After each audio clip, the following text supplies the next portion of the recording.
और दो खास मेहमान हमारे साथ जुड़ चुके हैं, जिसमें प्रमोद मिश्रा नेता भारतीय जनता पार्टी के हैं, मोहम्मद आमीन है जो कि पॉलिटिकल एक्सपर्ट हैं और समाजवादी पार्टी से भी पक्ष रखने के लिए कुछ देर में उनके नेता हमारे साथ जुड़ेंगे। मोहम्मद आमीन, ये आजम खान का संदेश क्या संदेश दे रहे हैं? वो चिट्ठी लिख दी, बातें सीधी हैं, लेकिन इस चिट्ठी के जरिए जो मुद्दा उठाया, मुसलमानों की अवहेलना का, इंडिया गठबंधन पे सवाल उठाए, संभल और रामपुर का जिक्र किया, सीधे तौर पे संदेश क्या दे रहे हैं आजम खान? राजेश जी, बड़ा दुख का विषय है कि इतने अच्छे मुसलमानों के लीडर, रहनुमा कहते थे अपने को, और आज बेचारे जेल में हैं। कोई तो कारण होगा, शायद आपको ये पता होगा स्पष्ट रूप से कि क्यों जेल में हैं। तो उन्होंने जो रामपुर में यूनिवर्सिटी बनाई मुसलमानों के लिए कहने के लिए, जिसके वो कुछ चांसलर बने रहे, ऑर्डर भी करा लिए थे, वो सारी जमीनें कब्रिस्तान की, मुसलमानों की, खेतों की उपजाऊ जमीनें थी, जिसको उन्होंने जबरदस्ती लिया। जिसने नहीं दिया उसके खिलाफ उन्होंने मुकदमा लगवाया, पुलिस से दंड बैठक लगवाई, केस दर्ज कराए झूठे सच्चे, और इस तरीके से उनसे जमीनें ले ली और किसी को पैसा दिया और किसी को पैसा नहीं भी दिया।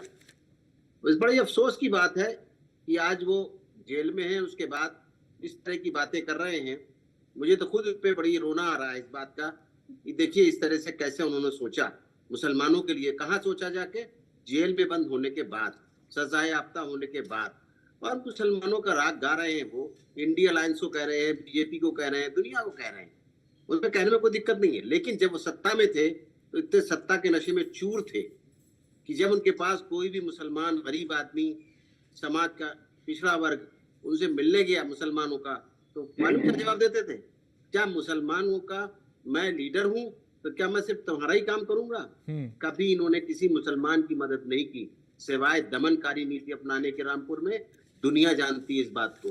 आज जो उन पे मुकदमे लगे हैं, कब्रिस्तान के मुकदमे लगे हैं, खेतों के मुकदमे लगे हैं, यूनिवर्सिटी में जो उन्होंने जबरदस्ती जमीनें ली हैं उसके मुकदमे लगे हैं, जिसका ये आज भोग रहे हैं। आज इस तरह का रोना मुझे तो शर्मिंदगी है इनके ऊपर और इनकी लाइफ के ऊपर कि इस तरह से जेल में जाने के बाद आज उन मुसलमानों की याद आ रही है। आज मुसलमानों को रहनुमा बन रहे हैं। ये टोपी लगाने से, कुर्ता पहनने से या मुसलमानों की बातें करने से मुसलमान का कोई नहीं होगा। आज आप बीजेपी को देखिए, मिसाल देता हूं मैं बीजेपी की, कि बीजेपी जो है उसके लीडर श्री नरेंद्र मोदी जी ने लाल किले से भी कहा, सब जगह से कहा, सबका साथ, सबका विकास और सबके लिए और सबका विश्वास। ये बहुत बड़ी बात है देश के लिए। और जहां कहीं मुसलमानों के लिए है, आज सबसे ज्यादा मुसलमान पिछड़ा हुआ है, चाहे वो कांग्रेस की वजह रही हो, चाहे वो समाजवादी की वजह रही हो, किसी की वजह रही हो, आज मुसलमान मुंह दिखाने के लायक नहीं है, बहुत गरीब है। और उस गरीब को अगर सहारा दिया है तो 14 से सरकार बनी है, जो रोना नहीं रोती कि हम मुसलमानों के लिए कुछ करते हैं, हम सबके लिए करते हैं, सबका दिल जीतते हैं। उन्होंने चाहे मुसलमानों की बात लीजिए, आप चाहे 3 तलाक की बात की हो, उसमें रिलीफ मिला, और मुसलमानों के बड़े हित की बात की है। गांव में अगर बिजली है तो सबको है, नल है तो सबको है। इनके समय में देखा जाता था किसने समाजवादी को वोट दिया है, कौन उनका कार्यकर्ता, उसके घर नल गड़ेगा। ये परमिशन ली जाती थी मंत्री जी से, चाहे वो रामपुर में हो चाहे पूरे प्रदेश में हो। इस तरह से उन्होंने अत्याचार किए हैं। इसका आज रोना किसी को समझ में आएगा नहीं। हम जानते हैं इस बात को, जनता भी जानती है। आज जितने आसानी से वहां रामपुर में लोग रह रहे हैं, खुश हैं। मैंने लोगों से बात होती है, दे आर हैप्पी, खुश हैं कि वहां पर जो है अच्छी तरीके से लोग जी रहे हैं, चाहे वो किसी दल के लोग हों। वहां पे इनके तरह दमनकारी नीति नहीं है। ये वो आदमी है जिन्होंने नवाब रामपुर के द्वार को तोड़वा दिया और एक इंजीनियर को जेल जाने की नौबत आ गई। हमारे वहां रिश्तेदार भी इंजीनियर थे। ठीक है आमिर साहब, बिल्कुल आगे और समझेंगे। प्रमोद जी भी हमारे साथ हैं, बिल्कुल। हाँ, प्रमोद मिश्रा, चूंकि इंडिया गठबंधन बीजेपी पे आरोप लगाता है कि मुसलमानों की अवहेलना और मुसलमानों को अनदेखा किया जा रहा है, उनको साइड किया जा रहा है, उनको टारगेट किया जा रहा है, और यहाँ आजम खान जो खुद मुस्लिम है वो अपनी ही पार्टी और खासकर पूरे इंडिया गठबंधन को सवालों के घेरे में खड़ा कर रहे हैं कि इन्होंने मुस्लिम नेतृत्व को खत्म किया है, मुसलमानों की अवहेलना की है। आप कैसे देखते हैं आजम खान की इस टिप्पणी को, इस चिट्ठी को? जी नमस्ते राजेश जी। भाई साहब अपना वक्तव्य दे रहे थे, और अगर आप उनके वक्तव्य का ध्यान से विश्लेषण करें तो कुल मिलाकर के उसका एक ही सार निकलता है कि दुर्भाग्यवश लोगों ने स्वतंत्रता प्राप्ति के बाद कुछ वर्गों को सिर्फ और सिर्फ राजनीतिक हित के लिए उसका प्रयोग किया है, उसके उत्थान में कोई योगदान कभी नहीं देने का प्रयास किया। वोट बैंक की राजनीति और विशुद्ध स्वार्थ की राजनीति सत्ता में सेवा का माध्यम है। अब ऐसी विचारधारा का व्यक्ति कोई राजनीतिक दल में या राजनीतिक संगठन में या राजनीति के क्षेत्र में प्रवेश करेगा तो ऐसा ही होगा। अभी बता रहे थे अमीन भाई, रामपुर में वास्तव में देखा जाए तो उनके बाद शांति की जो व्यवस्था का निर्माण हुआ है और लोग खुशहाल हैं। कोई आवंटन किसी जाति धर्म अथवा संप्रदाय के आधार पर कहीं किसी भी सरकारी सुविधाओं का होता ही नहीं। तकलीफ किस बात की है? उनके लिए तो पूरा तंत्र खड़ा हो जाता था। अभी उन्होंने कहा गौहर विश्वविद्यालय का उल्लेख किया मोहम्मद आमीन साहब ने, किस तरह से अतिक्रमण किया अपने ही लोगों की जमीन पर। लोग रोते रह गए, चिल्लाते रह गए, लेकिन अतिक्रमण किया। और इस कारण से जहां पर हैं वो, एक शेर याद आ गया, कल जो तन कर चलते थे अपनी शान और शौकत पर, सम्मा तक नहीं जलती आज उनकी गुर्बत पर। परेशान हो गए। मुस्लिम नेतृत्व क्या होता है या हिंदू नेतृत्व क्या होता है? प्रशासक को या राज सत्ता पर जो शीर्ष पर बैठा हुआ है उसको इस देश की जनता को देश सेवा मानकर देश की जनता को समान रूप से उसका उत्थान कैसा हो इस पर कार्य करना चाहिए। राजनीतिक दलों की संस्कृति ऐसी होनी चाहिए, राजनीतिक दलों में रहने वाले लोगों का राजनीतिक संस्कार ऐसा होना चाहिए। और जो इस तरह से करते हैं उनकी प्रासंगिकता बनी रहती है, और जो इस तरह से नहीं करते हैं उनकी वो प्रासंगिकता उनकी भी नहीं रहती है, और उनको भी जनता सिरे से खारिज कर देती है। स्वार विधानसभा क्षेत्र हो चाहे रामपुर विधानसभा क्षेत्र हो, चाहे उनकी सहमति से या उनकी असहमति से टिकट वितरण हुए हो, हाँ। उनके परिणाम चुनाव में जनता ने साफ साफ दे दिए। ठीक है, साफ हो गए। हाँ। तो आजम खां, ठीक है ये बात कि समाजवादी पार्टी के दल के हैं, ये समाजवादी पार्टी देखे कि उनके नेता क्या किस तरह का वक्तव्य दे रहे हैं, लेकिन उनके वक्तव्य का कोई हम क्या कर सकते हैं? हमारा अपना राजनीतिक दल है, हमारा अपना राजनीतिक संगठन है। हम मुस्लिम नेतृत्व में नहीं है, हाँ। हम किसी जाति पंथ अथवा संप्रदाय का नेतृत्व नहीं करते। हम बृहद भारत राष्ट्र के लिए की सेवा में लगे हुए, और हमारी तपस्या और हमारे संस्कार में सिर्फ एक ही चीज है, भारतवर्ष का उत्थान। हाँ। भारतवर्ष के हर एक प्रत्येक नागरिक का उत्थान कैसे हो, हाँ। उसका विकास कैसे हो, हाँ। विकास में उसका सहयोग कैसे हो, उसका साथ कैसे हो, उसके साथ ठीक मिस्टर जी, ठीक उसके लिए हाँ। सरकार मोहम्मद आमीन, क्योंकि जब लोकसभा की टिकट दी गई, मौलाना नदवी को जब दिया था तब भी आजम खान की नाराजगी थी, टिकट वितरण को लेकर नाराजगी थी, तब भी उनका दर्द छलका था, अभी एक बार फिर उनका दर्द छलका है। क्या अखिलेश यादव से अब ये आजम और अखिलेश के रिश्तों का आखिरी दौर है और दोनों को एक दूसरे की फिक्र नहीं, या फिर आजम खान कोई और टीस जो है, जो पीड़ा जो है उसको बयां कर रहे हैं? देखिए, इस जमाने जो हैं चले जाते हैं, लोग वक्त याद रखते हैं।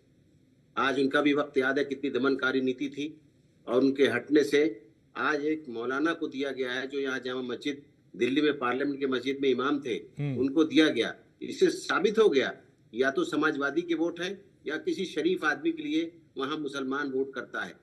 ऐसे बदमाश आदमी के लिए कोई वोट नहीं करता है। याद होगा कि इनकी स्वार सीट का भाई साहब जिक्र कर रहे थे, वो सीट भी एमएलए की हारी थी और उसमें भी हिंदू कैंडिडेट जीता था। ये क्या मुसलमानों की बात करते हैं? क्या मुसलमानों के लीडर बनना चाहते हैं? न ये मुसलमानों के लीडर थे, ना है और ना रहेंगे। समाजवादी के वोट थे, वो उसके साथ हैं, और एक शरीफ आदमी मौलाना को वोट दिए गए। मौलाना जीत क्या है, दुनिया जानती है कि शरीफ आदमी इनको जिता देते। लेकिन इस तरह की बातें करके वो चर्चा में आना चाहते हैं। क्या करेंगे अब कुछ तो रही नहीं, सलाखों के पीछे। अब ये चीजें सब खत्म हो चुकी, उनका रिजीम खत्म हो गया। वहां भी नवाब थे, निजाम थे, बड़े बड़े राजा महाराजा हुए, सबका काम खत्म हो गया। ये क्या महाराजा थे, क्या निजाम थे? ये निजाम के नौकर थे, इनके बाप और दादा वहां पर। ये इसलिए इनके बहुत ज्यादा दिमाग खराब थे, और इन्होंने जिस बदतमीजी के साथ वहां पर राज किया है, रामपुर वाले अच्छी तरह जानते हैं, उत्तर प्रदेश की सरकार अच्छी तरह जानती है। जिस घमंड के साथ इन्होंने समाजवादी में अपना समय काटा है, उसका ये जवाब दे रहे हैं। अखिलेश, ऐसा नहीं है, अखिलेश बहुत तेज आदमी है, मैं जानता हूँ, तो वो भी अपने पिताजी के साथ रहे हैं। पिताजी को दबाव, ये जब लाते थे उनको, उनके पिताजी को अपने दबाव में और निर्णय कराते थे, उसका भी इनको ध्यान होगा। इसीलिए जब ये मुख्यमंत्री बने थे तो इन्होंने कोशिश की थी कि इनको न बनाया जाए अखिलेश को, उस समय उनको याद है। इसीलिए अखिलेश जी ने इनको दिखा दिखा के और जला जला के ये काम किए हैं। इससे किसी मुसलमान पे फर्क नहीं पड़ रहा, न इंडी गठबंधन पे फर्क पड़ रहा है। ये सब अपनी मियां मिट्टू बनने वाली बात है और कुछ नहीं है।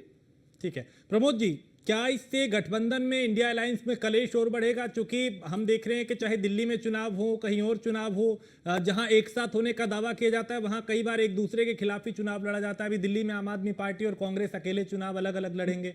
इस गठबंधन का क्या भविष्य देखते हैं? और आप क्या इस तरह के जब अपने ही नेता सवाल उठाते हैं तो क्या ये आप लोगों के लिए कोई चुनौती बनता है कि हाँ भाई बहुत गठबंधन है, ये हमारे लिए चुनौती है, या आपस में उलझा हुआ है तो इसका फायदा होगा? नहीं, भविष्य तो बाद में देख लेंगे। इस गठबंधन का भूत क्या था और इस गठबंधन का वर्तमान क्या है। भविष्य तो वर्तमान के आधार पर निर्धारित होगा ना। वर्तमान में क्या होता है इस गठबंधन का? अभी पिछले दिनों हरियाणा में चुनाव हुए, उन्होंने कहा नहीं नहीं नहीं नहीं, कोई गठबंधन नहीं, हरियाणा में तो आपका अस्तित्व ही नहीं है, हम आपको अस्वीकार करते हैं। समाजवादी पार्टी को सिरे से खारिज कर दिया। मध्य प्रदेश में चुनाव हुए, वहां पर गठबंधन का नेतृत्व, तथा कथित नेतृत्व जिनके हाथों में है, वैसे वो स्वीकार्य है, मुझे इस पे शक है कि कांग्रेस का नेतृत्व गठबंधन के, इंडी गठबंधन के लोगों को स्वीकार्य है, मैं ऐसा नहीं मानता। लेकिन उसके बावजूद मध्य प्रदेश में चुनाव हुए और आपने वहां पर वहां के एक बड़े नेता कमलनाथ जी का वक्तव्य सुना होगा, अखिलेश वखिलेश कौन है। और यही इसी तरह का कुछ वक्तव्य हुड्डा ने दिया, दीपेंद्र हुड्डा ने, कि इनका यहाँ पर क्या अस्तित्व है। महाराष्ट्र में सिरे से खारिज कर दिया, लोगों की जनता ने, लोगों ने उनको खारिज कर दिया। अभी पिछले दिनों, अभी कल की बात है, लालू जी ने वक्तव्य दे दिया। तो अभी वर्तमान में क्या हो रहा, भविष्य और भूत में भी कभी इनकी स्वीकार्यता नहीं थी। अखिलेश जी तो स्वयं को कह रहे हैं कि हम सबसे बड़े दल हो गए हैं, तीसरे सबसे बड़े दल हो गए हैं। ये बात अलग है कि उत्तर प्रदेश की जनता ने उनको समर्थन दिया है, उसका स्वागत है, और इतने अच्छी खासी सीटें हैं उनके पास, लोकसभा में प्रतिनिधित्व कर रहे हैं। लेकिन उनका दावा कम नहीं है, वो कह रहे हैं कि हम तीसरे सबसे बड़े दल हैं देश में, सिर्फ एक राज्य में उपस्थित नहीं है इसके बावजूद। और यही ममता जी भी अब ताल ठोंक रही हैं जी, उनके पक्ष में लालू जी ने वक्तव्य दे दिया। तो इंडी गठबंधन I.N.D.I.A. so many of the dotted, so many dots, इतने डॉट्स हैं, इतने दाग हैं कि आप उसको परेशान हो जाएंगे। ठीक है, ये समेटे नहीं समेटेगा। ठीक, राजनीति में रहने वाले व्यक्ति को, राजनीति में और समाज में कार्य करने वाले व्यक्ति को प्राप्य नहीं, तपस्या और साध्य की आवश्यकता होती है, साधना की आवश्यकता होती है।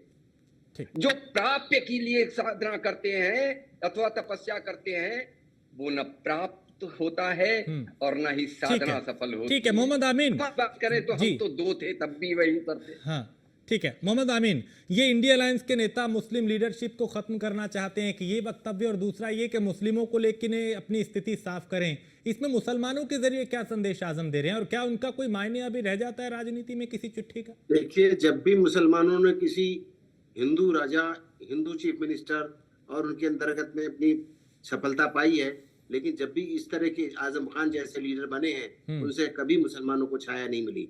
ये तो ऐसे हुआ ताड़ के पेड़ के तरह है कि बड़ा हुआ तो क्या हुआ, जैसे पेड़ खजूर और पंथी को छाया नहीं लगे और फल लागे गति दूर। तो ये वो है जिनसे कभी मुसलमानों को छाया नहीं मिली। आज या क्या मुसलमानों की बात करते हैं, इनके कहने से कुछ फर्क नहीं पड़ने वाला है। न समाजवादी पे पड़ेगा, न बीजेपी पे पड़ेगा, न शासन पे पड़ेगा, न सत्ता पे पड़ेगा। ये सिर्फ अपनी बात कर रहे हैं और अपने जेल में ही रहेंगे, ये अपना काम करेंगे, जीवन इनका अंत है यहाँ पर। ठीक है, बहुत शुक्रिया आप दोनों का इस चर्चा में शामिल होने के लिए। तो सवाल यही कि भाई आखिर आजम का ये जो दर्द है, क्या अब अखिलेश और आजम खान का रिश्ता आखिरी दौर में चल रहा है और क्या दोनों को ही अब एक दूसरे की परवाह नहीं, और क्या इंडिया अलायंस में आजम खान का ये बयान, ये चिट्ठी क्या कलेश बढ़ाएगी? इसी सवाल के साथ एक छोटे से ब्रेक के लिए रुकेंगे। आप बने रहिए न्यूज़ वन इंडिया के साथ।